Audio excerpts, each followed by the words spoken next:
A very good morning dear students. Welcome back. मैं मनीषा ਅੱਜ ਫਿਰ ਤੁਹਾਡੇ ਲਈ ਲੈ ਕੇ ਆਈ ਹਾਂ ਮਾਰਨਿੰਗ ਸਲਾਈਡ ਜਾਨੀ ਸਵੇਰ ਦੀ ਸਭਾ। Let's start.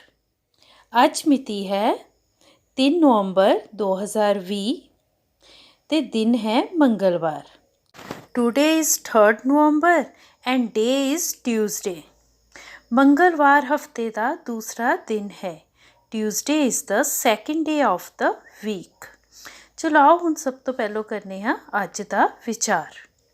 ਅੱਜ ਦਾ ਵਿਚਾਰ ਹੈ ਕੰਮ ਹੀ ਪੂਜਾ ਹੈ। Work is worship.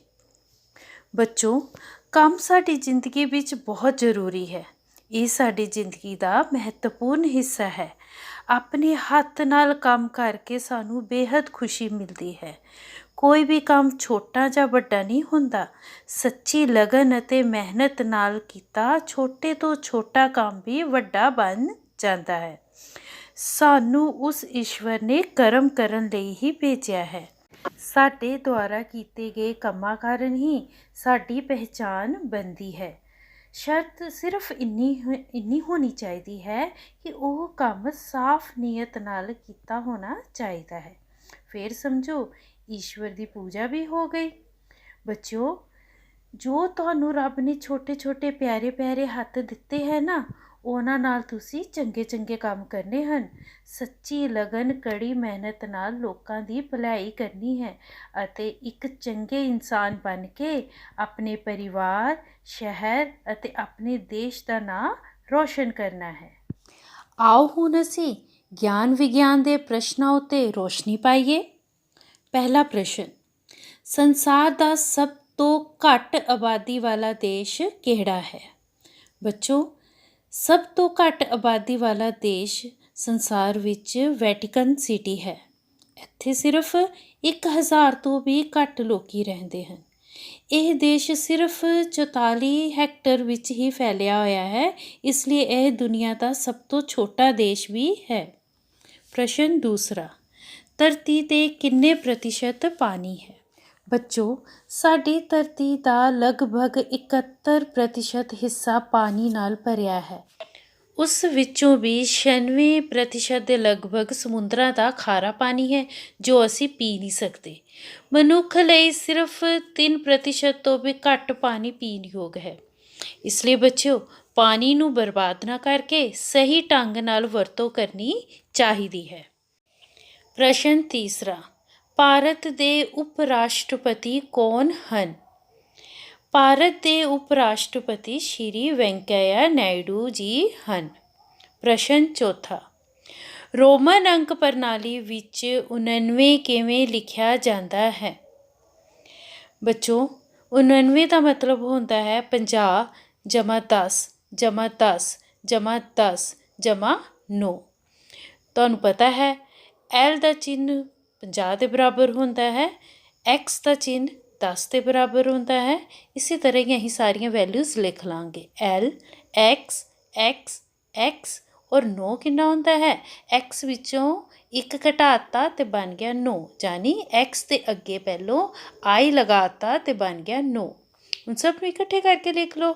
L, X, X, X, I, X ਬਣ ਗਿਆ 99। ਪ੍ਰਸ਼ਨ ਪੰਜਵਾਂ, ਪੰਜਾਬੀ ਭਾਸ਼ਾ ਦੀ ਲਿਪੀ ਕਿਹੜੀ ਹੈ? ਬੱਚੋ, ਪੰਜਾਬੀ ਭਾਸ਼ਾ ਦੀ ਲਿਪੀ ਗੁਰਮੁਖੀ ਲਿਪੀ ਹੈ। ਇਸ ਦੀ ਸ਼ੁਰੂਆਤ 16ਵੀਂ ਸਦੀ ਦੇ ਲਗਭਗ ਮੱਧ ਵਿੱਚ ਦੂਸਰੇ ਗੁਰੂ ਸ਼੍ਰੀ ਅੰਗਦ ਦੇਵ ਜੀ ਨੇ ਕੀਤੀ ਸੀ। ਇਸ ਵਿੱਚ 35 ਅੱਖਰ ਹੁੰਦੇ ਹਨ, ਇਸ ਲਈ ਇਸ ਨੂੰ 35 ਵੀ ਕਿਹਾ ਜਾਂਦਾ ਹੈ। ਚਲੋ ਆਓ ਹੁਣ ਅੱਜ ਦੀ ਬੁਝਾਰਤ ਕਰੀਏ। ਸਵੇਰੇ ਡਿੱਠੇ ਮੋਤੀ, ਦੇਖਿਆ ਹੀ ਖੁਰ ਗਏ ਮੈਂ ਰਹੀ ਖਲੋਤੀ। ਫਿਰ ਤੋਂ ਸੁਣੋ। ਸਵੇਰੇ ਡਿੱਠੇ ਮੋਤੀ, ਦੇਖਦਿਆਂ ਹੀ ਖੁਰ ਗਏ ਮੈਂ ਰਹੀ ਖਲੋਤੀ।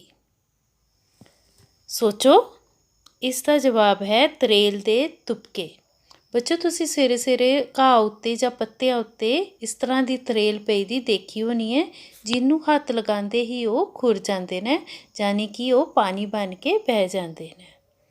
ਚਲੋ ਆਓ ਹੁਣ ਅੱਗੇ ਨਿਊ ਵਰਡਸ ਦੀ ਪ੍ਰੈਕਟਿਸ ਕਰੀਏ।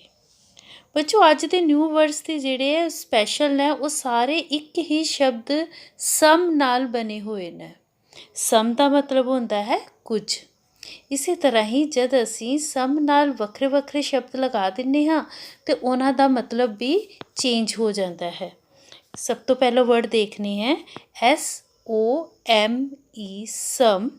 ਉਹਦੇ ਅੱਗੇ ਲਗਾਤਾ ONE ਵਨ, ਬਣ ਗਿਆ ਸਮਵਨ। ਸਮਵਨ ਦਾ ਮਤਲਬ ਕੋਈ। ਦੂਸਰਾ ਸ਼ਬਦ ਹੈ SOME ਸਮ, ਅੱਗੇ ਲਗਾ ਦਿੱਤਾ WHERE ਵੇਅਰ, ਸਮਵੇਅਰ, ਬਣ ਗਿਆ ਕਿਤੇ। ਇਸ ਦਾ ਮਤਲਬ ਹੈ ਕਿਤੇ। ਤੀਸਰਾ ਸ਼ਬਦ ਹੈ SOME ਸਮ BODY ਬੋਡੀ, ਸਮ ਬੋਡੀ। ਇਸ ਦਾ ਮਤਲਬ ਹੈ ਕੋਈ। ਚੌਥਾ ਵਰਡ ਹੈ SOME ਸਮ TIME ਟਾਈਮ, ਸਮ ਟਾਈਮ। ਇਸ ਦਾ ਮਤਲਬ ਕਦੇ। ਅਗਲਾ ਵਰਡ ਹੈ SOME ਸਮ THING ਥਿੰਗ, ਸਮਥਿੰਗ। ਸਮਥਿੰਗ ਦਾ ਮਤਲਬ ਕੁਝ ਚੀਜ਼ ਜਾਂ ਕੋਈ ਵੀ ਚੀਜ਼। ਉਮੀਦ ਕਰਦੀ ਹਾਂ ਬੱਚਿਓ ਤੁਹਾਨੂੰ ਇਹ ਸਾਰੇ ਸ਼ਬਦ ਯਾਦ ਰਹਿਣਗੇ ਔਰ ਤੁਸੀਂ ਆਪਣੀ ਕਾਪੀਆਂ ਉੱਤੇ ਲਿਖ ਕੇ ਇਹਨਾਂ ਨੂੰ ਪ੍ਰੈਕਟਿਸ ਕਰੋਗੇ। ਅੱਛਾ ਬੱਚੋ, ਅੱਜ ਦੇ ਲਈ ਸਿਰਫ ਇੰਨਾ ਹੀ। ਕੱਲ ਫੇਰ ਮਿਲਾਂਗੇ ਇੱਕ ਨਵੀਂ ਸਲਾਈਡ ਲੈ ਕੇ ਔਰ ਆਨਲਾਈਨ ਪੜ੍ਹਾਈ ਕਰਾਂਗੇ। ਔਰ ਹਾਂ ਬੱਚੋ, ਇੱਕ ਗੱਲ ਯਾਦ ਰੱਖੋ, ਮੌਸਮ ਬਦਲ ਰਿਹਾ ਹੈ। ਹੁਣ ਤੁਸੀਂ ਗਰਮ ਕੱਪੜੇ ਪਾਣੇ ਸ਼ੁਰੂ ਕਰ ਦੇਣੇ ਹੈ ਤਾਂ ਜੋ ਤੁਸੀਂ ਬਿਮਾਰ ਨਾ ਪਓ। ਜੇ ਤੁਸੀਂ ਬਿਮਾਰ ਪੜ ਗਏ ਤੇ ਪੜ੍ਹਾਈ ਕੌਣ ਕਰੇਗਾ? ਇਸ ਲਈ ਮੌਸਮ ਦੇ ਅਨੁਸਾਰ ਸਾਨੂੰ ਕੱਪੜੇ ਪਾ ਕੇ ਆਪਣਾ ਬਚਾਓ ਕਰਨਾ ਚਾਹੀਦਾ ਹੈ। Okay then, bye, thank you, have a nice day.